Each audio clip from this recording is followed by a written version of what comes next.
This is monster. This is not human. Tonight on 48 Hours. He took my child's life, and I can hear her calling, Mama, help me. Outrage in Texas. Vengeance is mine, save the Lord! The murder is just a way of covering up the crime. First time I heard the name Kenneth McDuff was in 1966. Sentenced to die. He strangled her with a broomstick across her throat. Can you imagine it? He walked out on parole. There'll probably be bodies start turning up very shortly. I believe that was the right decision. Amazing that he could get out to do it again. Who knows how many corpses may be buried along the highways. Did they die because he got out? When she was washing her car and grabbed by two men. He had this girl by the throat. He says it was a setup. In her plea of not guilty. Nobody should be put through that type of torture. He's trying to save himself. They say he was free to kill. He hurt my baby, so I want him to hurt. It's too many people against me. Has your jury arrived at a verdict, sir? Yes. As we bring you the chronicle of what some say was one man's slide into a life of violence and murder. Recently, his story unfolded in a dramatic trial, one that raised troubling questions about justice in the Lone Star State. But McDuff's story really begins with his first run-in with the law nearly 30 years ago on the dusty streets of a small Texas town.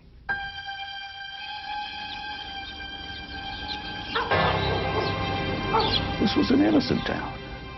But big news in a little town was this. Football. There's Kenneth McDuff right there. He was kind of a loner, stayed to himself a lot. Kenneth McDuff grew up in this small town, Rosebud, Texas. Population, one too many, some say, if you count Kenneth McDuff. We've had maybe 2 or 3 men around here to be sent to prison. One for stealing 2 turkeys, and then Kenneth McDuff for murder. Murder?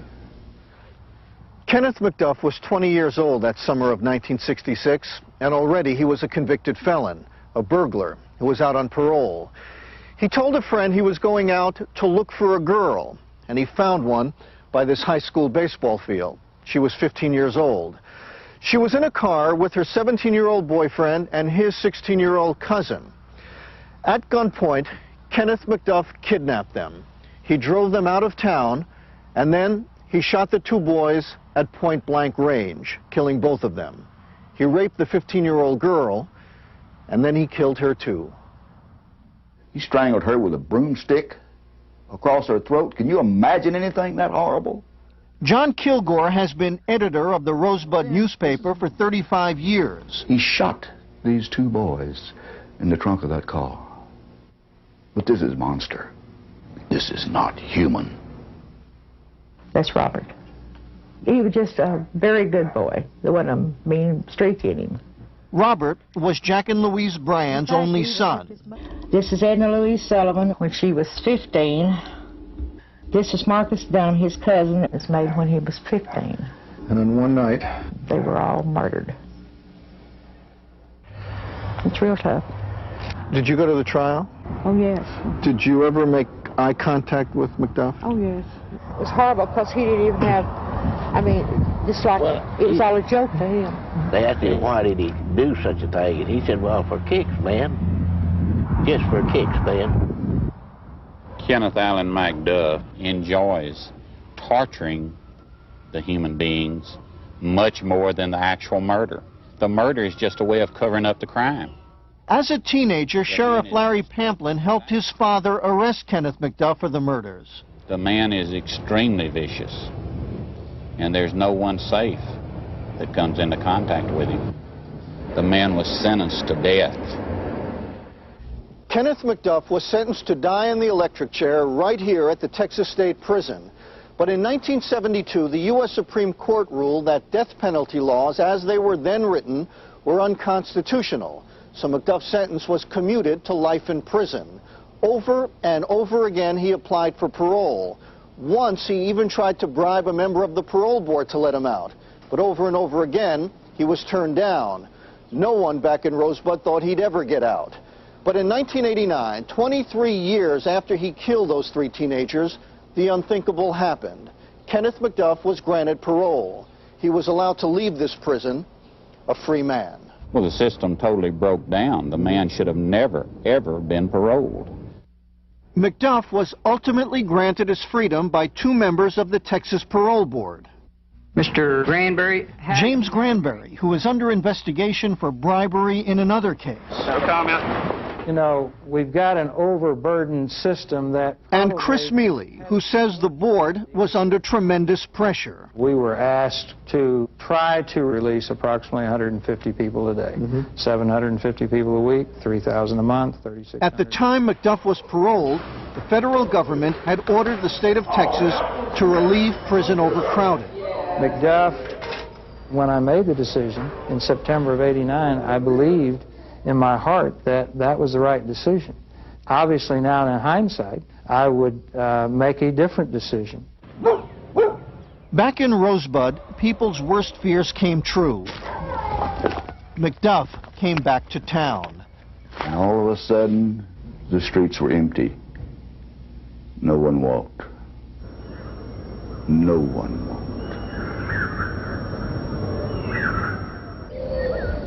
It was as if a cloud lifted over all of a sudden. Being in law enforcement, I was scared to death. I thought a mass murder was on the loose. You know, how would you feel he come knocking on your door? This town felt as if it was being held captive? Right. Yes. By this guy? I had a gun loaded at each door. But, you know, I knew the guy years ago, and I just afraid he did show up. Well, you know, I wanted some protection because I didn't want him in the house. I mean, everybody was scared. My wife wouldn't go anywhere without me or a gun, really. And then there was the message left on John Kilgore's answering machine. I erased it because I did not want my wife to hear it. The voice, he says, was Kenneth McDuff's. Well, the main part of it was, I'll get you. There may be just one person in the whole county who does not fear Kenneth McDuff. He just loved children and older people. Really? This woman, his mother, Addie. He cut grass for all the old ladies in Rosebud, and he was hardworking, yes.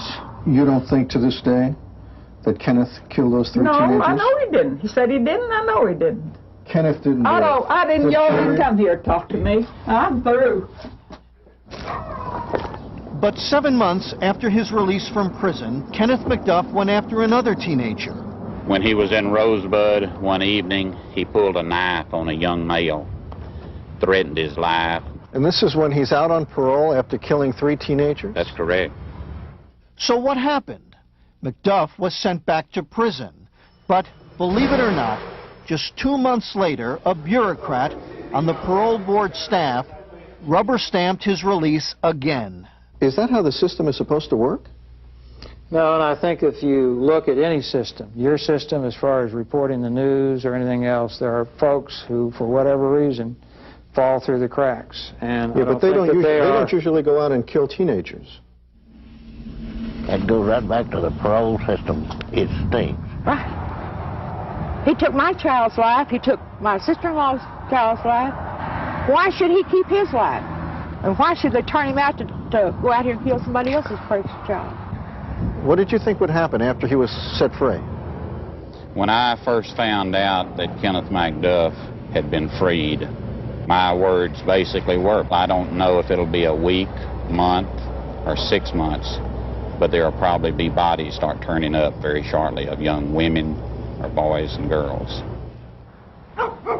He has done foul deeds. He has taken lives. The man does not need to be in society anymore.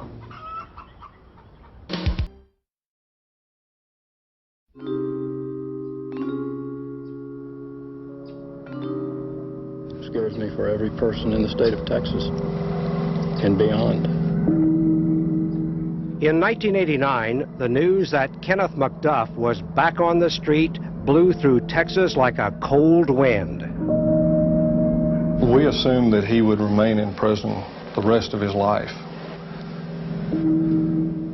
Well, that was a bad assumption. Parnell McNamara and his brother Mike are deputy U.S. Marshals in Waco, Texas.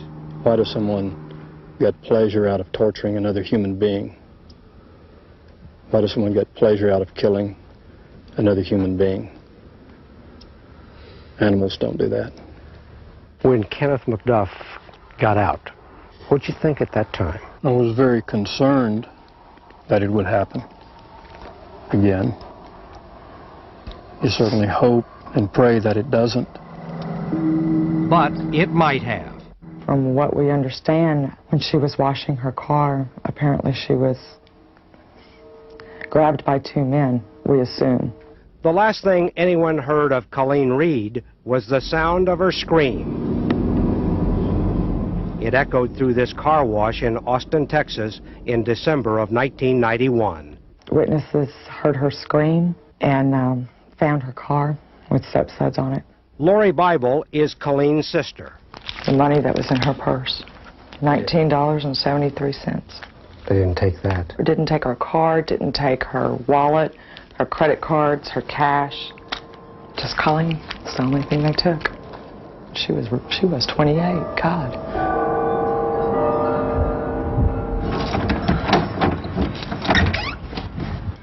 We're almost done. In February of 1992, 2 months after Colleen was kidnapped, there were no suspects and no trace of Colleen. And I miss her. Okay, so what are we going to do here? Well, we're going to not cry. It's painful to pick up her clothes and look at them. I almost felt like I was betraying her when I went into her apartment and moved her out.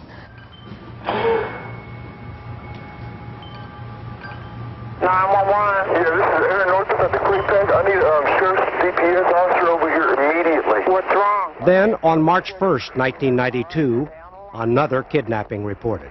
My wife is missing. She's not at the store. Okay, and your wife is missing? Yes. This one in Waco, 100 miles away. What is her name? Melissa Ann Northup. A young woman named Melissa Northup is abducted from a convenience store, and McDuff's car is found nearby. Approximately 300 yards north of the Quickback store. McDuff's car fits the description of an automobile seen leaving the car wash in Austin as Colleen Reed was kidnapped. I had heard that they had a suspect and that I had better pray that it wasn't who they thought it was, because if it was, she was dead. McDuff had dropped out of sight. The McNamaras joined a massive manhunt to find him.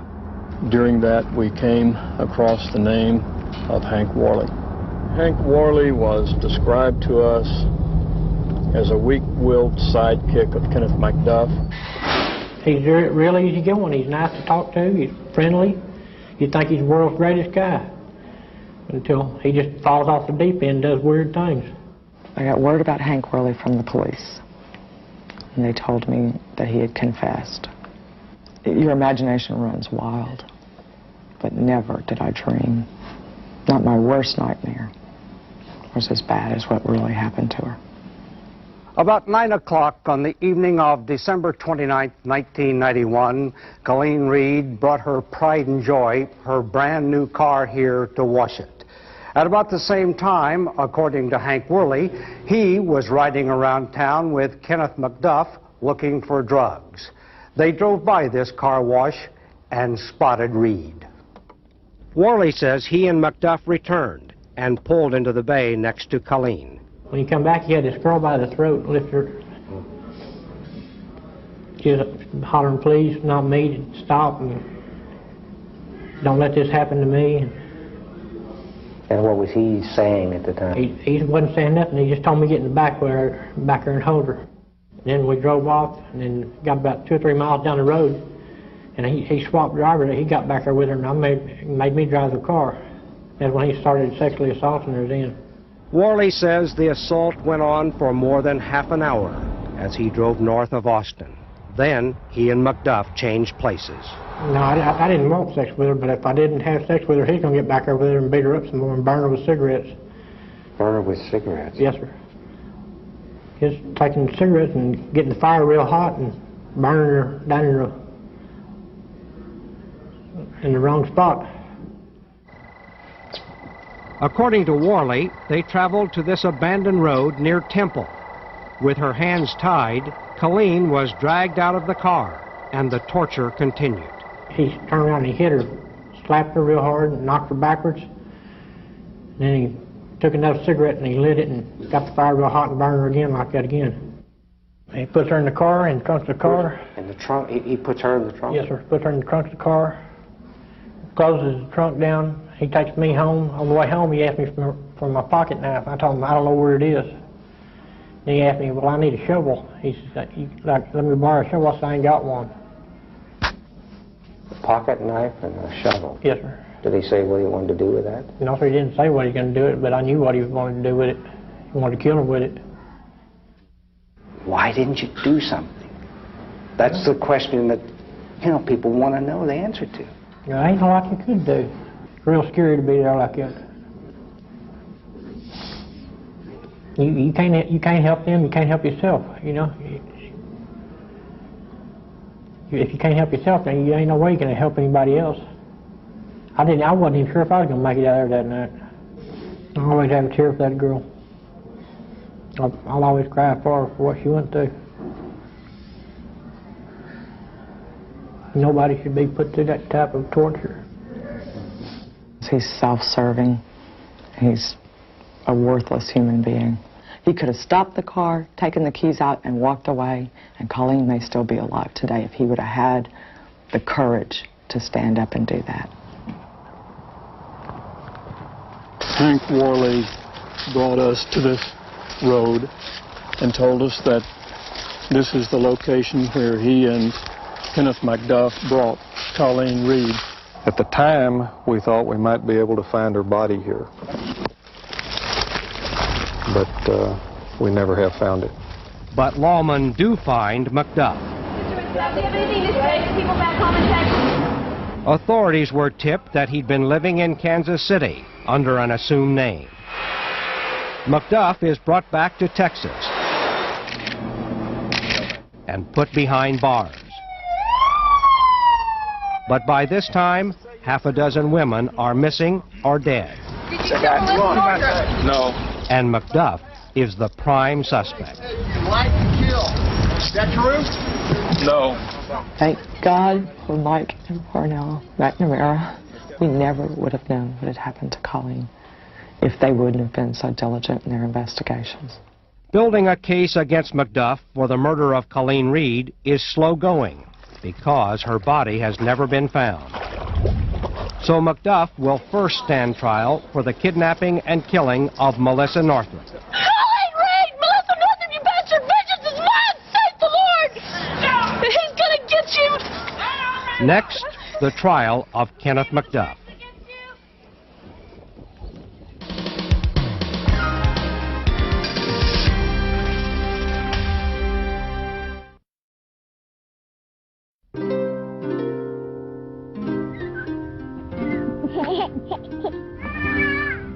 Jump up on your teeth. It's country. Maybe you can walk. Come on. Maybe you can walk. It's peaceful. You never dream of it happening to you. And that's why people need to open up their eyes, because it can happen to you. It happened to Brenda Solomon's daughter, I know. Melissa Northrup. It was a year ago that she was abducted from the roadside convenience store where she worked.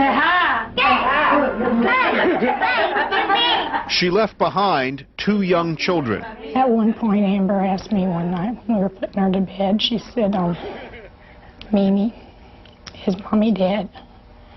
And I said, Amber, I don't know. And we're going to pray that God brings Mommy home. So every night we prayed that God would bring Mommy home. And he did. He just didn't bring her home the way we wanted her. Prosecutors believe only 2 people know what really happened that night, and one of them, Melissa Northrup, is buried here along the interstate, 1 exit down from where she was abducted. Here we go. Behind you, behind you. The other person who knows, according to the prosecution, is Kenneth Allen McDuff, charged with kidnapping and killing Melissa Northrup. Did you kill Melissa Northrup? No. No? Kenneth, do you want to take the stand in your own defense? McDuff has become so notorious that the trial had to be moved from Waco, Texas, where Melissa was kidnapped, to Houston. Oh, big building, ain't they? District Attorney John Segrist heads the prosecution team. The evidence is strong, it's credible, it's believable, it points directly to Kenneth McDuff and no one else. Ernie, how are you this morning? Remember, this is not the first time that Texas prosecutors are arguing that McDuff should be put to death. I mean, do you see any irony in you coming back again, trying to put this guy in the death chamber again? Like Daddy says, you try not to lick the calf over again. Now Kenneth McDuff has become a symbol of everything that's wrong with criminal justice in Texas. You know, there are several people that would be alive today if McDuff had been executed or at least been kept in prison for life as he deserved. Who knows how many corpses may be buried along the highways that he may have been involved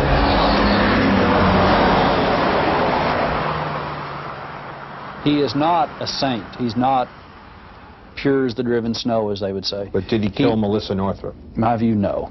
Mike Charlton is one of 3 attorneys assigned by the state to develop McDuff's defense. I'll tell you, we've got some pretty strong religious people on our jury panel. So what religious argument can you make? Jesus Christ before Pontius Pilate, not doing the right thing and giving in to mob psychology. Kenneth McDuff was literally at the wrong place at the wrong time, at the wrong moment in history. He has become the spark, the catalyst, the focus of all of these people's fears and hatreds about the criminal justice system in Texas. I expect it to be rife with contradiction. I expect it to be a shock to anybody who listens. You can't control the attention that this case has generated. You cannot control public opinion. He should have been dead a long time ago. The next couple of weeks are just likely to be hell. Melissa's stepfather and brother will follow the entire trial. The victim has no rights. He's got all the rights.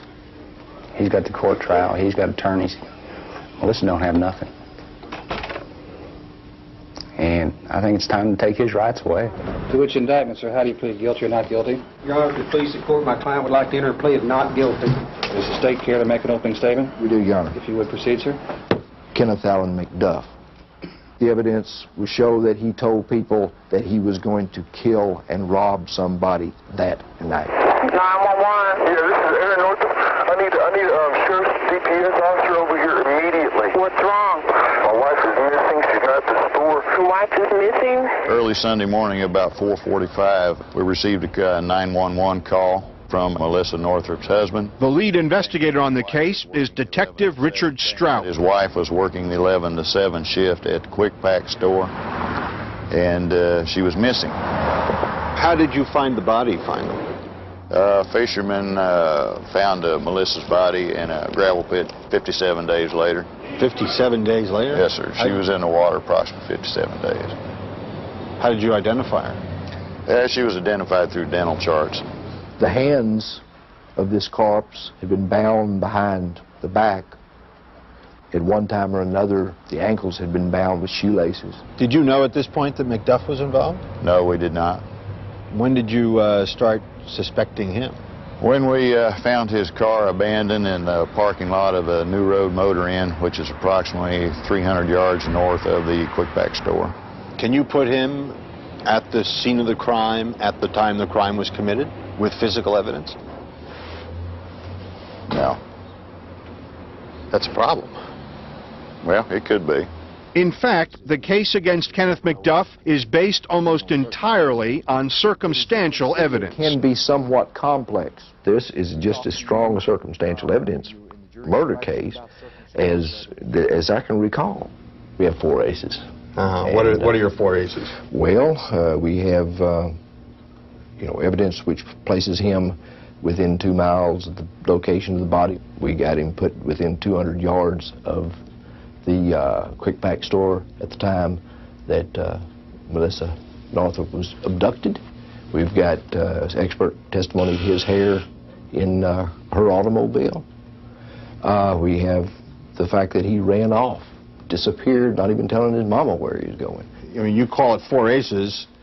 The defense would call it a house of cards. And what you will see before you in the next 2 weeks may well rank as one of the most inept, one of the most bungled, one of the most error-prone criminal investigations in the history of the state. When Kenneth's car was found near the Quickback, they knew he was a parolee, and they started creating a case to get him convicted. You got audio okay? What you will see is the most bungled investigation. This may be one of the most bungled rife with investigations. prejudice and hatred against Kenneth McDuff. Do you have any doubts that Kenneth McDuff is the man you were looking for? I have no doubt that he's the right man. None at all. Huh? Have you seen him? Yes, I have. Looked him in the eye? Yes, I have. What do you see? He looks like maybe your next door neighbor. But he's extremely dangerous toward women and children. And he's just cold-blooded. He doesn't show any remorse.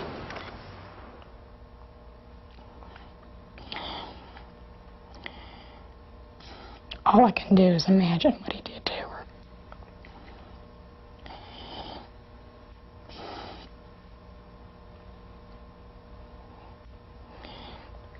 And I can hear her hollering, "Mama, help me." And I can see the look on her face about being so afraid.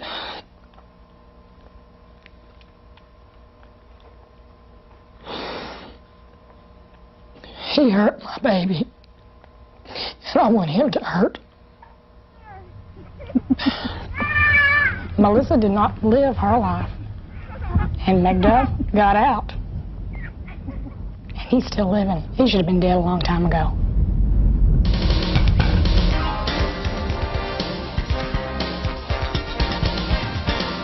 Still ahead. The witness McDuff's lawyers tried to silence. He gets up there and makes these incredible statements. And it's too many people against me. The first face-to-face interview with the man they call the monster. Did you kill Melissa Northrup? No. Did you kill Colleen Reed? No.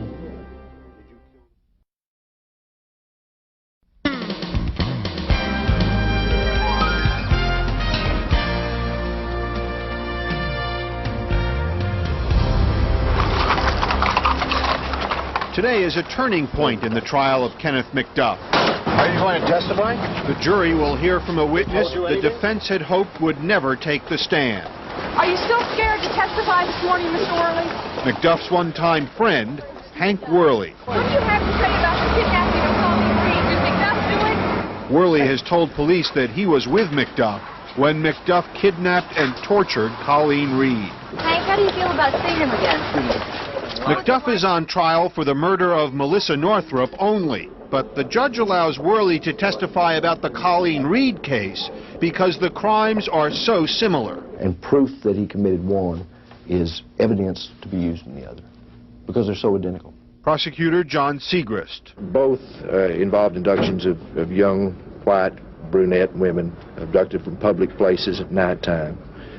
Both involved binding the victim with shoestring. Both involved travel up and down Interstate 35. Cameras are not allowed to record sound of witness testimony, but the jury hears Worley describe in detail how Colleen Reed was kidnapped from the car wash that night and brutalized by Kenneth McDuff. But Worley does not say he saw McDuff kill her. Mr. Worley can get up there and say all these things he wants with impunity because there's simply no way to rebut it. We don't have Colleen Reed's body to rebut it. McDuff's attorney, Mike Charlton. I think there's a strong likelihood that Kenneth will be convicted because of that testimony. Are you getting a fair trial here, do you think? Well, they brought this. I wouldn't have had a fair trial up to the point where they brought Worley in. Why is that? He's trying to save himself, and he... Worley was given limited immunity to testify. Nothing he said here can be used against him later. Is he up for sainthood? Obviously not. But there's plenty of reason to believe that he is telling the truth. You don't really tell things like that about yourself if they ain't true. Was he telling the truth on the stand? No. Why would he lie? Look at his statements. He gave 6 statements. Why would he lie? From prison, McDuff insists that Worley keeps changing his story. And each one of them was completely different. And that Worley was pressured to finger McDuff. Which the authorities got him put my name in his mouth to say, you know, accuse McDuff, you know. And Hank Worley thought he could just accuse me and get out from the situation that he was involved in, if he was involved in it. Why wouldn't he have just come out and said, I saw him kill Colleen Reed, if this was a setup? Well, it's definitely a setup. Why wouldn't he do it? Why wouldn't he go all the way? I don't know, except that maybe he's trying to keep himself from getting the death sentence. During his trial, McDuff decides he is the only one who can tell his story. And so he makes a decision that his lawyers believe could be fatal. In the wake of Worley's testimony, McDuff says he's going to insist that he take the stand. Can you give him a choice? What have I told you? I expect to stand probably today. You know, your lawyers don't want you to, Mr. McDuff. Are you still going to do it? Yeah. Even though they strongly say that you shouldn't. Yeah. Why? He wants his story told bluntly, quickly, shortly, and get to the point. But McDuff's testimony is neither short nor to the point. McDuff admits he was near the Quick Pack the night Melissa Northrup was abducted, but only because his car had broken down. And he says the only reason he fled to Kansas City was to avoid being sent back to prison for using drugs while on parole. Well, you know, it reminded me back of my young years when Mom used to tell me fairy tales, so it brought back fond memories. Fairy tales? Fairy tales. For 2 hours, McDuff tells of his flight from Texas. It's a tale involving drugs and trains and trucks. It is an alibi the prosecutors hope is hard to follow and hard to swallow.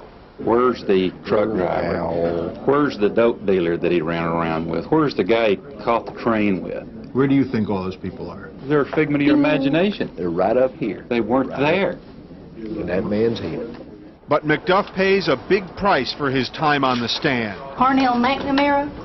Under the rules, his many run-ins with Texas lawmen and his long criminal history, Sheriff Pamplin?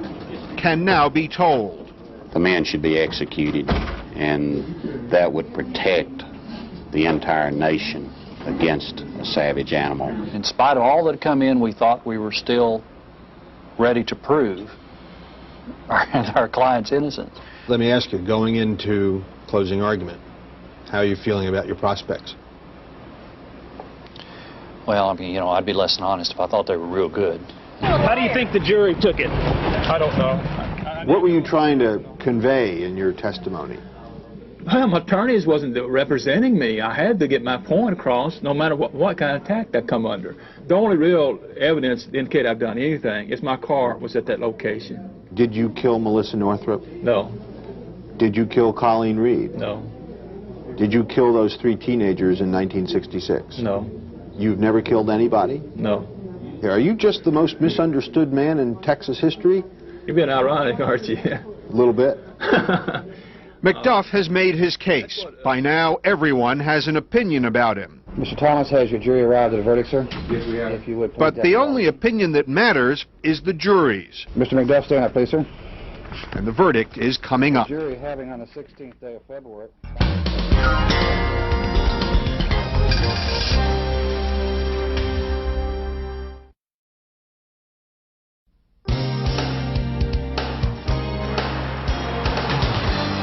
Houston, final arguments are scheduled today in the capital murder trial of Kenneth Allen McDuff. For Kenneth Allen McDuff, today is the end of the line. Good morning, Mr. McDuff. Kenneth, what are you going to tell us? What do you think the jury's going to do? McDuff entered the courtroom today and took his seat, knowing that the rest of his life lay in the hands of a Harris County jury. How do you think people in Texas feel about you? They think I'm guilty because of the massive news coverage. It just started off a chain reaction that mushroomed. Kenneth McDuff was likened to everything from the devil. What is most remarkable about it?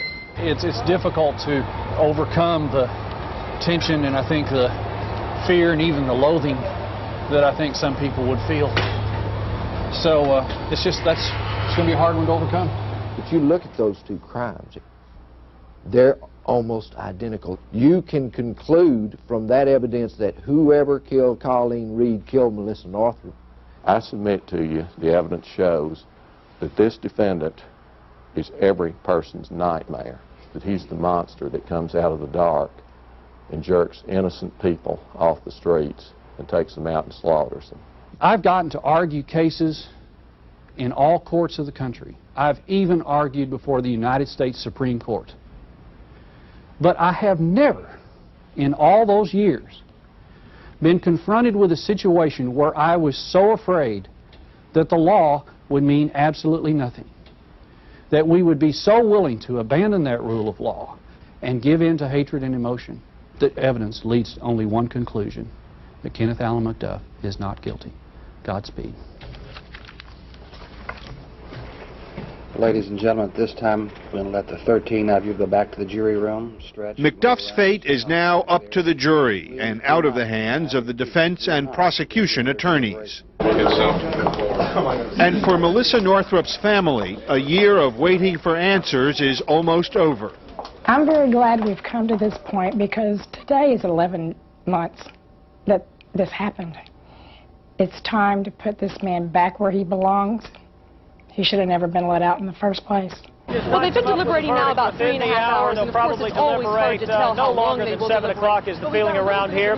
If they don't have a verdict by then, they'll be staying overnight until they do. Well, they asked for a bag of clothes. They asked for someone to feed the dog. And we just received word that they may have a verdict within the next hour.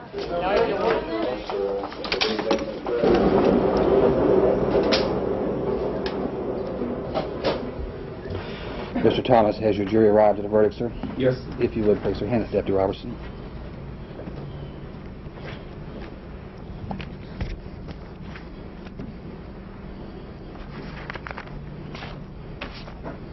Cause number 643820, the State of Texas versus Kenneth Allen McDuff. We, the jury, find the defendant, Kenneth Allen McDuff, guilty of capital murder as charged in the indictment. There you go. The jury's verdict is formally received. Mr. McDuff, stand up, please, sir. I assess your punishment of death by lethal injection. Have a seat, please, sir. Justice is done, and this man is going to die. The only thing I hate about it is that we're going to have to wait 10 to 15 years before he does. And that's not right. Melissa didn't get to wait 10 or 15 more years. I'm so sorry about what happened, but I wasn't the one that did it. Do you think the people that let him go should have also been on trial here today? I think that they sure should. And what do you think the verdict should have been for them? Guilty. Here you are back on death row for the second time. What's going to happen to you? I mean, does this all feel familiar to you? Oh, they're going to kill me is what they're going to do. You seem so calm about that. I guess it's sort of like accepting the inevitable, you know. It's too many people against me. You know, it's just too many. It is almost inconceivable that Kenneth McDuff will get out of this prison alive. But that's what everybody thought the first time. Colleen was 3 years old when he murdered those teenagers that sent him to death row. Amazing that he could get out, be freed, to do it again and again and again. Tonight, McDuff remains on death row. There's still no date for his execution by lethal injection, and he may still face other murder charges in the case of Colleen Reed, whose body has never been found. The McDuff case raised new and frightening questions about the entire parole system in Texas. An update on that when we return.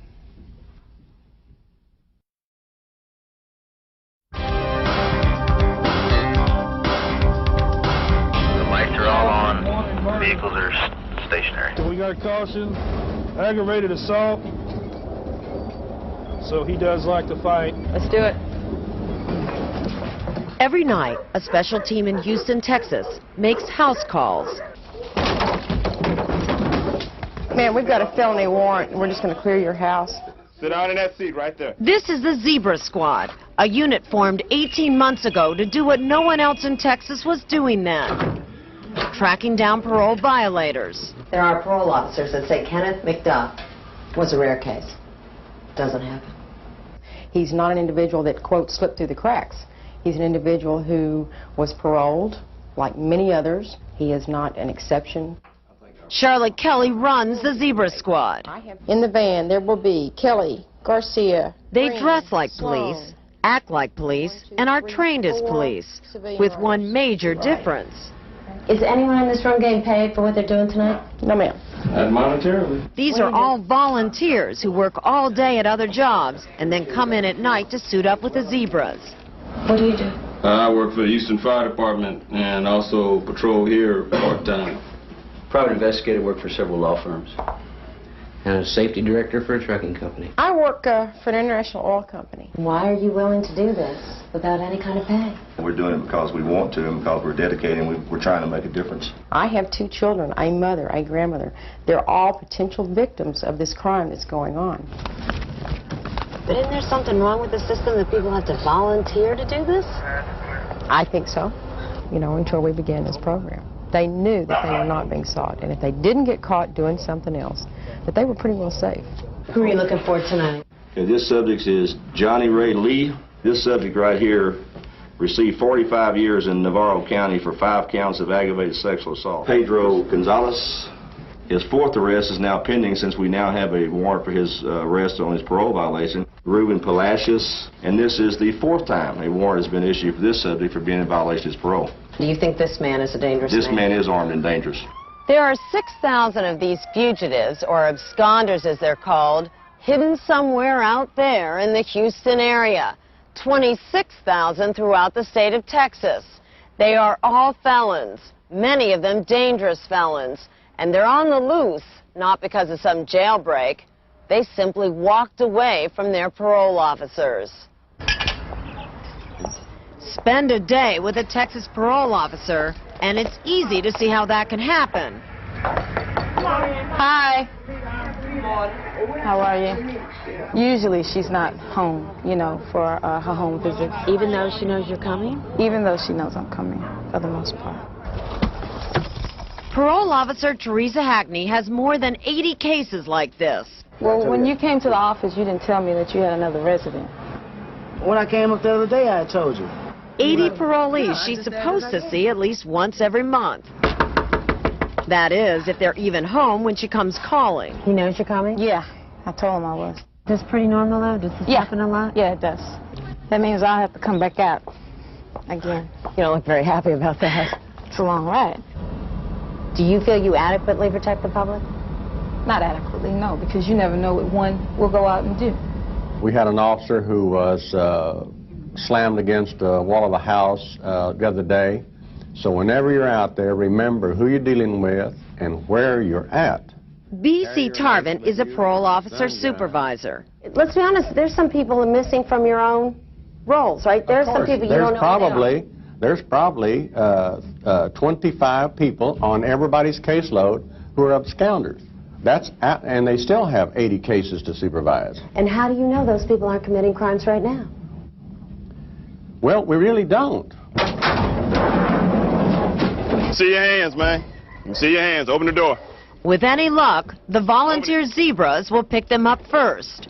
Where's your ID? I don't have it. You don't have it. On this evening, the squad found a missing parolee, the convicted rapist Ruben Palacios, just sitting in a car in front of his mother's house. If you hadn't come tonight, would there have been anyone else out looking for him? None that I know of. Why isn't there anyone out looking for him? The only group out looking for him was a volunteer squad. I think it's money. Texas Governor Ann Richards. At a time when the populace says, don't raise my taxes, they also said, be sure that there are plenty of people doing the jobs, and of course people and money are the same thing. Just last month, to try to avoid another McDuff case, Governor Richards formed her own fugitive squad. But because of prison overcrowding, the state is still forced to release 70 parolees every day. You're confident that every one of those 70 people who are being let out every single day are ready for parole? We are as confident as we can be when you are dealing with a criminal population. So how do you protect society when you can't pull these people in whenever they violate parole? You protect society in the same way you protect your own families. You do everything that you can do for them. And you pray to God that it works. Many in Texas agree that outrage over the McDuff case has shed light on serious problems in the parole system and could help bring about change. Some say it couldn't happen a moment too soon. In addition to McDuff, 67 death row inmates in Texas were freed on parole, and tonight no one knows where 2 of them are. I'm Dan Rather, and that's 48 Hours.